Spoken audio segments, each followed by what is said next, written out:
That's a lot of redstone. Hey peeps, it's Isolated Minecraft again, back with another video. And today is so awesome, I cannot begin to tell you. Today is the day that Mojang has finally graced us to release the Redstone update, one of the best updates in Minecraft history.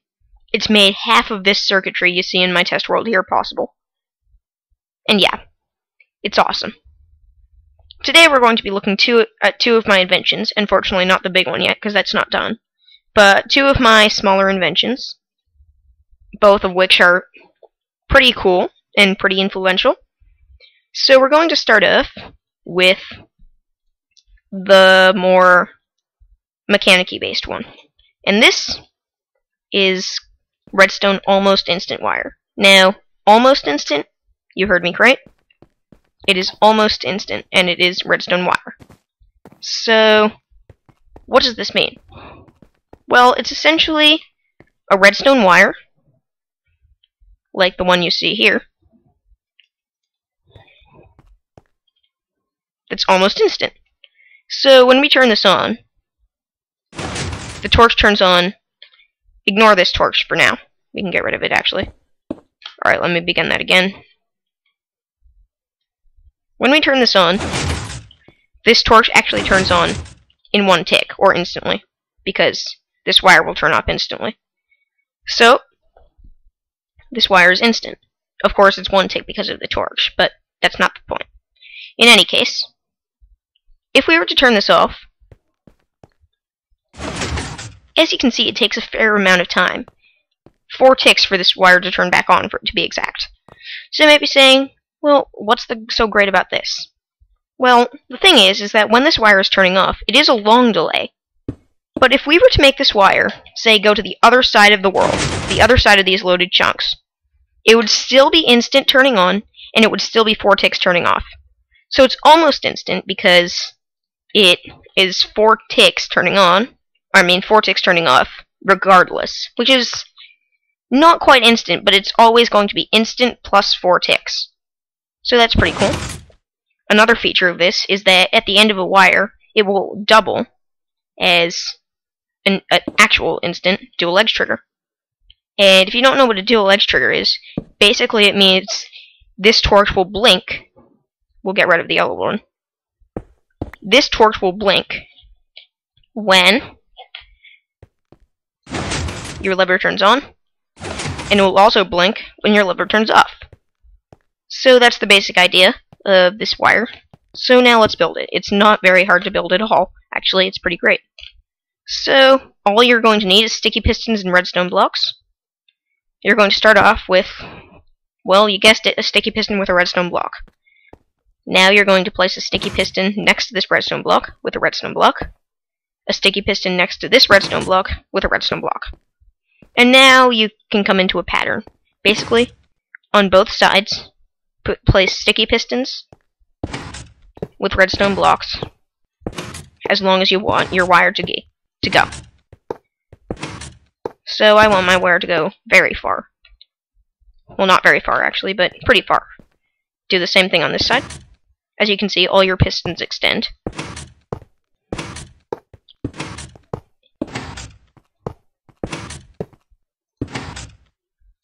And it's important that at the end of your wire, you also see this kind of pattern here. This way, it works as a dual edge trigger.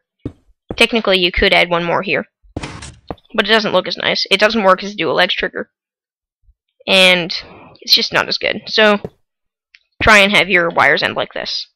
So now, getting output from this is also pretty darn easy. Here, from this side here, with only one redstone block on it, this side is your regular wire. This other side here, that connects to 2 redstone blocks, this is your dual edge trigger. And that's it. You've already made almost instant redstone wire. So that's pretty cool, but it's still not pretty amazing. This build is pretty darn awesome in my opinion, very compact and very useful. Basically what it is a furnace that you put in the items, and it will automatically smelt them for you and put them into a chest. So this one's a bit trickier to build. You're going to start with 3 droppers facing upwards, going into each other like this. This will be your item elevator later on. You're now going to have a hopper going into the bottom dropper, like so. A furnace on this hopper. A hopper going into that furnace. And a hopper going into the side of the furnace, like so. And finally a hopper going into this hopper. Now that was a pretty short explanation, but it's one wide, so you can kind of see how it looks. Pretty simple. Okay, so now we need chests and trap chests, which I appear not to have. Silly me. Now we put a chest on top of the droppers, a trap chest in the middle, and another chest here. This way all the chests are separate. Okay, you're actually almost done. The only thing you need to do is wire your item elevator, and that's easy. First thing you're going to do is place a block here with a comparator coming out of it. Now make sure this is on the opposite side from your hopper, leading into this dropper. This comparator is going to go into a block, which is going to go into a redstone dust here, which is going to go into a repeater here, which is finally going to go into a block here. Now this is basically a smart dropper, and whenever this dropper has items in it, it will drop them up to the next level. Now we just need to make all these into smart droppers, so we can have a comparator coming out of this second dropper this direction. Do the same kind of circuit. Comparator, block, redstone, repeater, block. And this final circuit here, this final smart dropper, will make your device not quite flush with the floor, but that's alright. So this is going to go into a block, which is going to go into redstone, repeater, which is going to go into a block. Easy enough. And that's it. That's all. You've already finished it. So you can kind of build up your platform here. Now, about this non-seamlessness, I usually like to go like this.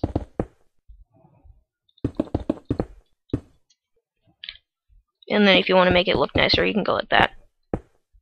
And there we go. Now, basically what happens is that the hopper from the middle chest goes into the top of the furnace. The hopper from the side chest goes into the side of the furnace.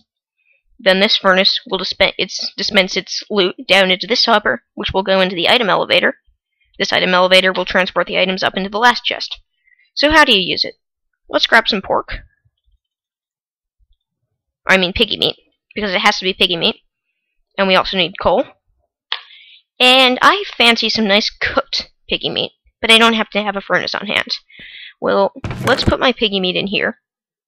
And if we put it in, we see it doesn't get sent into the machine immediately. We can still take it out until we close the chest. Then it will start accepting the items because of our trap chest here. Now, it won't start cooking the items yet because we haven't given it any fuel. We place our fuel in the chest to the right. This will go into the side of the furnace, and it should light up. And this means that it's working.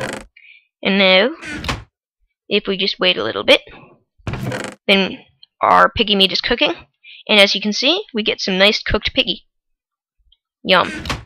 Unfortunately, I can't eat it in creative. Stupid creative mode always ruining the aesthetic. Well, that's about it for today, guys. I hope you enjoyed both of these builds. I hope you enjoyed the Redstone update, because I myself love it. It's the most amazing update I've ever seen in Minecraft. So yeah, that's pretty much it for today. I hope you enjoyed the video, and I will see you next time, probably with a Let's Play episode. Bye now.